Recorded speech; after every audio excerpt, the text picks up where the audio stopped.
салом бинандаи азиз ва хушомадед ба радиои озодӣ. охирин таҳаввулоти тоҷикистон ва ҷаҳонро дар барномаи ахбори озодӣ пешниҳоди шумо мекунем. имрӯз 3 октябр аст ва дар барнома ин гузоришҳоро дорем. додситонии кул ҷузъиёти парвандаи Абдуллоҳ Ғурбатиро шарҳ дод. ба қавли додситонӣ ӯ дар фейсбук гӯё давлатро бадном мекардааст. аввал 35 сомонӣ буд, ҳоло 38. болоравии якбораи нархи тухм хӯроки субҳонаи аксарият сокинонро нигарон кардааст. 35, 33, 40 буд, то 40, баланд 40 сом буд. ҳозир 45, 48. ва баҳси ҳиҷоби исломӣ дар Туркия. раҳбарони аҳзоби сиёсӣ ваъда медиҳанд, ки агар дар интихобот пирӯз шаванд, ҳаққи пӯшидани ҳиҷобро қонунӣ хоҳанд кард. додситонии кулли Тоҷикистон пас аз тақрибан як моҳи эълони ҳукми Абдуллоҳи Ғурбатӣ ҷузъиёти парвандаи ӯро шарҳ дод. хабарнигори 26-сола ба 7.5 соли зиндон маҳкум шуд. додситонии кул рӯзи 3 ноябр ӯро ба ифротгароӣ ва бадном кардани сиёсати давлат дар фейсбук муттаҳам кардааст. дар эъломия аз як навиштаи Ғурбатӣ иқтибос овардаанд, ки дар он гуфтааст, агар ин миллат як соҳиб медошт, ҷавони тоҷик аз тиреза поин афкандани худро аз хидмат ба давлат боло намедонист. ин шарҳро Ғурбатӣ пас аз нашри навори сарбозшикор дар омӯзишгоҳи тиббии Ёвон дар фейсбук навиштааст. додситони Ғурбатиро ҳамчунин ба пайравӣ аз Азда ТВ ва ҳамла ба як корманди милиса муттаҳам кардааст. чанд нафар дар шабакаҳои иҷтимоӣ иддаои мақомотро зери шубҳа гузоштаанд. Ғурбатӣ худро бегуноҳ дониста буд. созмонҳои байналмилалӣ аз ҳукумати Тоҷикистон хостанд ин ва дигар хабарнигоронро раҳо кунанд. арзёбии тозаи барномаи узуқавории ҷаҳонӣ дар 6 бозори кишвар маълум кардааст, ки нархи тухм дар қиёс бо ҳафтаи пеш дар Тоҷикистон гарон шудааст. мардум, ки бе ин ҳам аз пайваста гарон шудани арзиши узуқаворӣ, махсусан маводи ниёзи аввал шикоят мекунанд, ҳоло аз он дар ҳайратанд, ки чаро нархи тухм, як ғизои аслӣ дар дастурхони субҳонаи хонаводаҳои тоҷик, якбора то ба 48 сомонӣ расидааст. аммо худи тоҷирону коршиносон чӣ мегӯянд? алишер зарифӣ ва барот юсуфӣ барои дарёфти посух ба ин суол ба бозор рафтанд. дуконҳои камодам, тоҷирони камташвиш. ин аст саҳнаи дуконҳои тухмфурӯшӣ дар бозорҳои Тоҷикистон, ки пас аз гароншавии нархи тухм иттифоқ афтодааст. тоҷирон аз кам шудани муштарӣ шикоят мекунанд. харидорон аз болоравии бесобиқаи нархи тухми мурғ 35, 33, 40 буд, то 40, баланд 40 сом буд. ҳозир 45, 48, то 50 боло шуда. баъде ки хаш шумораш камтар, харидориш камтар шуда нисбат ба пештара. гарон шудани нархи тухми мурғ харидоронро маҷбур кардааст хариди ин ғизои даргузашта дастрас ва ниёзи аввалияро камтар кунанд. 15 та мегирем, 10 та мегирем мехебад. қимат кашид намегирем, 10 та ягон дар кор шид хай мақсад мегирем. чем тиха гирифтан гӯш гирем ва хубтар аст. тиха камака қимат авихе. тоҷирон гарон шудани нархи тухмро дар кам шудани саршумори мурғ ном мебаранд. он ҳам бо сабаби талаф шудани мурғ. гуфтам вирус омада. мо якумш ки ҳами чуҷаи зарин мисол аксарияти клиентои мо чуҷаи зарин мегирифтан. ҳам фабрикаи хеле калон, ҳаму фабрика полиси хеле мурғош ҳами 70% меган мурда уже. масъулони корхонаҳои паррандапарварӣ талаф шудани шумораи бузурги мурғро рад мекунанд. сабаби гарон шудани нархи тухмро ба гарон шудани ғизои воридотии мурғ ва маводи таркиби ғизо рабт медиҳанд, вале то кадом андоза афзоиши ёфтани хӯроки мурғро дақиқ намегӯянд. вазорати кишоварзии Тоҷикистон аз афзоиши бесобиқаи истеҳсоли тухм хабар медиҳад. дар 9 моҳ соли ҷорӣ зиёда аз 11 миллион саршумори парранда мавҷуд аст ва истеҳсоли тухм бошад 902 миллион 728 ҳазор дона аст, ки нисбат ба ҳамин давраи соли гузашта истеҳсоли тухм 152 миллион 126 ҳазор дона зиёд мебошад. тоҷикистон дар соли ҷорӣ бештар аз 16 миллион дона тухми ғизоӣ ба Афғонистон ва наздики 3 миллион дона тухми чӯҷабарорӣ ба Узбекистон содир кардааст. дар Тоҷикистон 215 корхонаи парвариши парранда фаъол аст, ки аз он 102 корхона ба истеҳсоли тухми ғизоӣ машғул аст.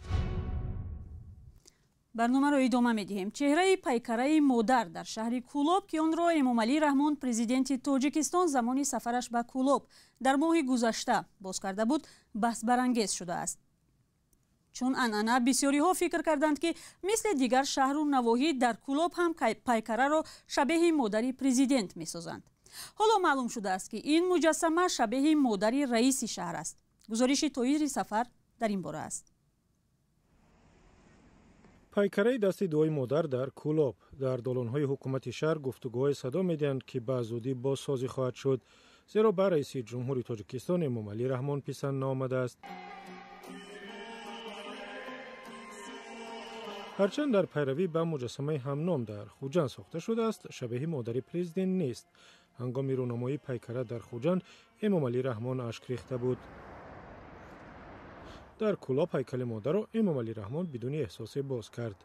شاهدان مراسم به رادیو آزادی گفتند پرزیدنت مجسمه را چندان خوش نپذیرفته و اشاره کرده است که به مادرش مانع نیست. منابع نزدیک به مقامات محلی به رادیو آزادی گفتند پیکره شبیه مادر بختیار نظرزاده شهردار کولوب است. مادر او سال گذشته فوتید. توفای مردم ناحیه تلدرا قبول در تاجیکستان ساختن چیزی و یا برگزاری مراسمی که به پرزیدنت خوش آید معمول شده است. ساختن پیکره یا تقدیم عکس پرزیدنت به او در 2 سال اخیر در ناحیه ها مشاهده می شود. پرزیدنت رحمان یکی از چنین عکس ها را بوسیده بود. طبیعی است که برای بقای خود هر رئیس ناحیه، رئیس ولایت یا هر وزیر، هر منصب داره تلاش میکند یک طریق دلی شخص اول را به دست دارد، چون میدوند که بقاش از این وابسته است. و من فکر میکنم این مسابقه هایی که بیشتر به احساسی رئیس جمهور میتوند بازی بکند یا که مثلا عشقش در بیاید یا خوشحال کند، هر طوری به حساب فکر میکنم ریشه در خود نظام دارد، در خود رژیم دارد. مجسمه دوی مادر در نزد درآمدگاه شهر کولوب ساخته شده است. آن را امامعلی رحمان هنگام سفرش روز 23 اکتبر باز کرد.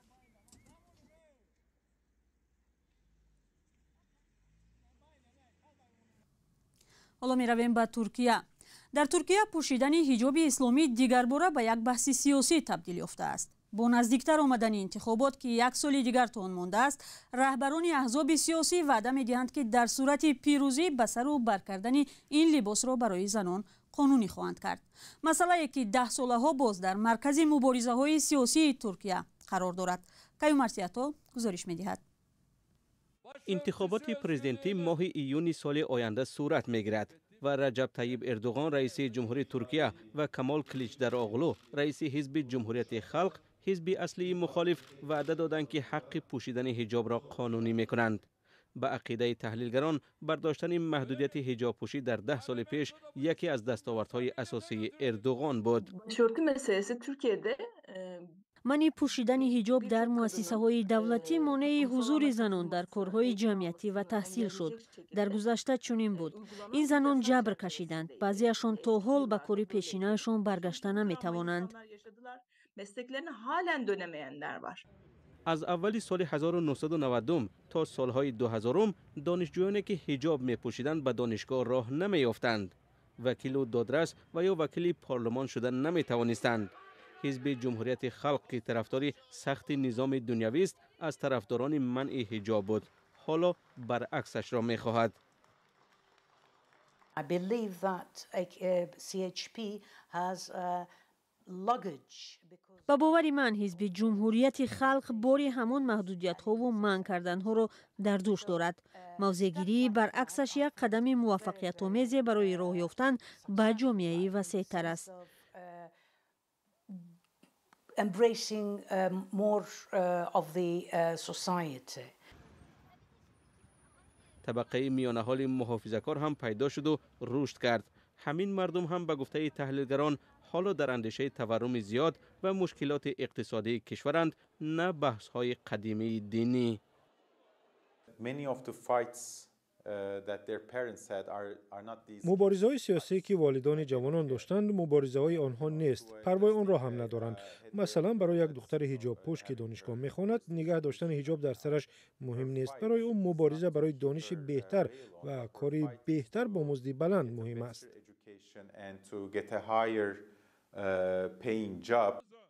اما اردوغان نه تنها حق حجاب پوشی بلکه اصلاحات را در قانون اساسی برای حفظ به گفته او ارزش‌های خانوادگی به صحنه کشیده است. منظور حرکت‌های اقلیت‌های جنسی است که به گفته اردوغان مردم را از راه می‌زنند. تأکید سخت به ارزش‌های اویلوی محافظت اویلا می‌کند. بیشتر به مسئله روسری تأکید می‌شود که به اندیشه من اینجا حوشیوی است، ولی تأکید به گروه‌های اقلیت‌های جنسی و غیر است. او می‌خواهد حلقه‌های محافظه‌کار را بر ضد آن گروه‌ها برخیزاند. از حالا سرکوب جامعه‌های اقلیت‌های جنسی ترکیه که یک زمان آشکارا عمل می‌کردند زیاد شده است. تظاهرات به ضد آنها هم آغاز یافته است که بخشی از مبارزه انتخاباتی ریاست جمهوری سال آینده دانسته می شود.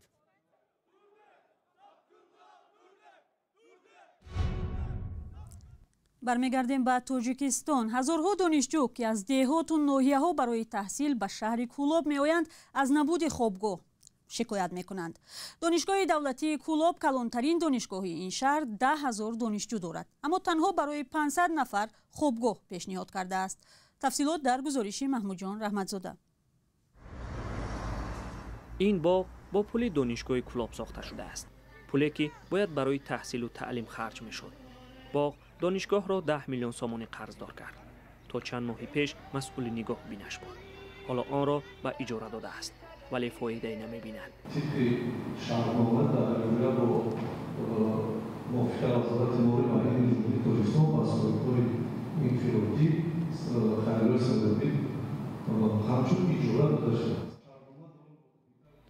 سال 2018 در کولاب ساختمان 5 باغ آغاز شد و اداره‌های گوناگون مسئول آنها بودند. 10 میلیون سومانی صرف شد. مسئولیت یکی از آنها را به دانشگاه دادند. با وجود آنکه دانشجویان و آموزگاران ناراضی بودند. رهبریت وقتی دانشگاه گفته بود به جای باغ خوابگاه ساخته میشد، آن بهتر بود. مسئله خوابگاه یکی از مسئله‌های اکتوالی هر یک دانشگاه محسوب می‌یابد. از جمله در دانشگاه کولاب پرابلم درجه از همه عالی است. پرابلمی هست که باید در 75 سال حل خود را می‌یافت. ساکنان هم میگفتند به جای باغ خوابگاه یا کارخانه ساخته میشد برای کولاب بهتر بود. بعد 1 سال برخی درختان باغ خشک و بعضی جایهای آن ویران شد. حالا 10,000 دانشجو در دانشگاه و دانشکده های کولاب تحصیل میکنند. هر یک دانشگاه و دانشکده یک خوابگاه دارد که تا 600 نفر در آن جای می شود. بقیه در آغاز تحصیل برای یافتن جای استقامت و اجاره سرگردان می شوند. دانشجویان و آموزگاران هر تابستان از نبود خوابگاه گله می کنند. دانشگاه کولاب در جنوب تاجیکستان 75 ساله است. حالا از 10,000 زیاد دانشجو دارد. این هم یگانه خوابگاه دانشگاه با نفوذ در جنوب تاجیکستان است. در آن تنها دختران اقامت می کنند. باقی مانده در اجاره و خانه خویش و نزدیکانشان جای می گیرند. این کار نه تنها خاص یک دانشگاه کولاب بلکه از دیگران نیز هست. چند سال باز ساختمان خوابگاه برای کالج طبی ادامه دارد. قرار بود تا 30 سالگی استقلال تاجیکستان به انجام رسد. اما نبود پول سبب تأخیر شده است. این مراسم مبلغ‌ها موجود است. شاید در این سال یا که سال‌های من بعد با پیدا شدن مبلغ‌های لازمه این مبلغ‌گذاری ساختمان پرکار کرده شود. خرج پول زیاد برای انشاءات‌های نمایشی و نادیده گرفتن احتیاجات دانشجویان و اهمیت تحصیل تنقیدها را از حکومت بیشتر کرده است. انتقاد زیاد است که به جای خرج برای نمایشکاری می توانستند خوابگاه بسازند تا دانشجویان سرگردان نشوند و تحصیل کنند. دانش بگیرند که برای آنها امکان بدهد هم کارخانه بسازند و هم باغ و مکان‌های تفریحی برای استراحت. برنامه اخباری آزادی پایان یافت. خبر و گزارش‌های بیشتر را در سامانه ما و صفحه‌های رادیوی آزادی در فیسبوک، اینستاگرام پیدا کنید. خدا نگهدار.